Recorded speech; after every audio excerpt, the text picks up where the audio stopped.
તો આગળ સમાચારમાં વાત કરીએ સમાચાર સામે આવી રહ્યા છે જેમાં 1500 કરોડના જમીન કૌભાંડમાં થઈ શકે છે કાર્યવાહી તો 1500 કરોડના જમીન કૌભાંડમાં થઈ શકે છે મોટી કાર્યવાહી સમાચાર સામે આવ્યા છે જમીન એને કૌભાંડ ઈડીની પૂછપરછમાં મોટો ખુલાસો થયો છે તો ઈડીના રિપોર્ટના આધારે થશે કાર્યવાહી જમીન કૌભાંડમાં મોટો ખુલાસો થયો છે પૂર્વ કલેક્ટર ઉપર સસ્પેન્ડની લટકતી તલવાર જોવા મળી કલેક્ટર બાદ હવે આરએસી નો વારો આવ્યો છે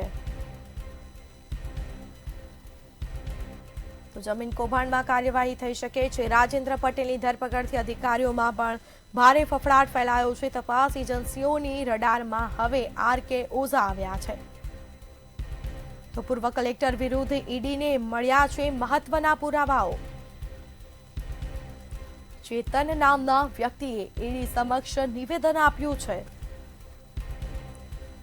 ત્યારે પીએ જયરાજસિંહ ઝાલા સંભાળતો હતો હિસાબ ચેતનનું આ નિવેદન સામે આવ્યું છે સીએલયુની લાંચની 50% રકમ કલેક્ટરને જતી હોવાનો સ્વીકાર કરવામાં આવ્યો છે 50% રકમ કલેક્ટર 10% રકમ ચંદ્રસિંહ મોરીને મળતી હોવાનું સામે આવ્યું તો આજે આખો મામલો સામે આવ્યો છે જમીન કૌભાંડ જે કરવામાં આવ્યું છે તેને લઈને હવે તપાસ થઈ છે પરંતુ હવે અનેક નવા ખુલાસાઓ પણ થયા છે અને તમામ લોકોની સામે કાર્યવાહી પણ થઈ શકે છે નાયબ મામલતદાર ચંદ્રસિંહ મોરીની પૂછપરછમાં મોટો ઘટસ્ફોટ થયો છે 1500 કરોડના જમીન કૌભાંડમાં થઈ શકે છે મોટી કાર્યવાહી જેમાં જમીનના કૌભાંડમાં ઈડીની પૂછપરછમાં મોટો ખુલાસો થયો છે તો ઈડી રિપોર્ટના આધારે થશે કાર્યવાહી જેમાં પૂર્વ કલેક્ટર ઉપર સસ્પેન્ડની લટકતી તલવારો જોવા મળી છે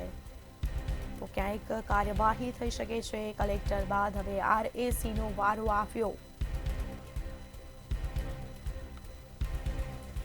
રાજેન્દ્ર પટેલની ધરપકડથી અધિકારીઓમાં ભારે ફફડાટ ફેલાયો છે જેમાં તપાસ એજન્સીઓની રડારમાં હવે આરકે ઓઝા પણ આવ્યા છે પૂર્વ કલેક્ટર વિરુદ્ધ ઈડીને મળ્યા મહત્વના પુરાવા ત્યારે ચેતન નામના વ્યક્તિએ ઈડી સમક્ષ નિવેદન પણ આપ્યું છે પીએ જયરાજસિંહ ઝાલા સંભાળતો હતો હિસાબ તેવું ચેતનનું નિવેદન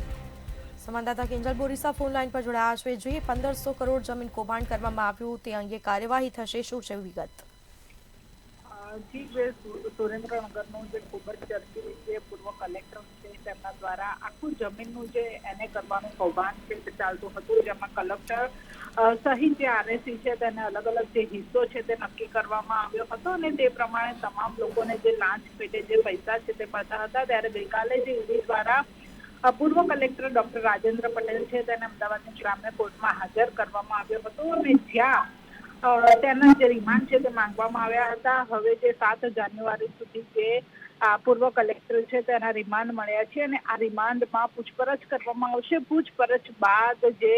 ઈડી છે તે કોર્ટની અંદર રિપોર્ટ છે તે રિપોર્ટ સબમિટ કરશે અને રિપોર્ટના આધારે કલેક્ટરને સસ્પેન્ડ કરવો કે નહીં તે નિર્ણય લેવામાં આવશે એટલે કે અત્યારે તો આ પૂર્વ કલેક્ટર છે રાજેન્દ્ર પટેલ તેની ઉપર લટકતી તલવાર છે કારણ કે ગમે ત્યારે તેને સસ્પેન્ડ કરવામાં આવે છે અને આરોપી જાહેર કરીને તેને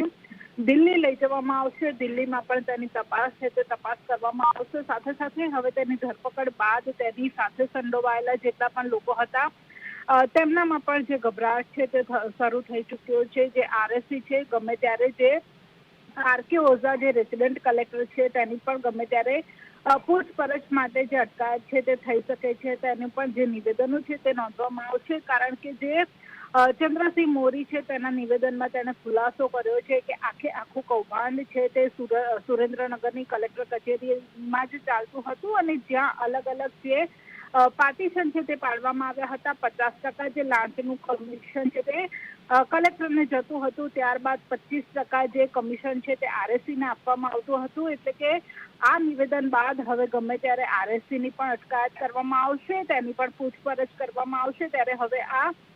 રિમાન્ડની અંદર જે તેની પાસેથી મળેલા જે 12 જેટલા ઇલેક્ટ્રોનિક ડિવાઇસ છે તેની અંદરનો જે ડેટા છે તેને પર રેકોર્ડ કરવામાં આવશે અને તે ડેટાના આધારે પર તપાસ કરવામાં આવશે એટલે કે ઈડીના રિપોર્ટના આધારે કલેક્ટર ઉપર ગમે ત્યારે પણ જે એક્શન છે તે લેવામાં આવશે. જી બિલકુલથી આભાર આપનો. તો જમીનના કૌભાંડમાં ઈડીની પૂછપરછમાં મોટો ખુલાસો થયો છે. ઈડી રિપોર્ટના આધારે થશે કાર્યવાહી.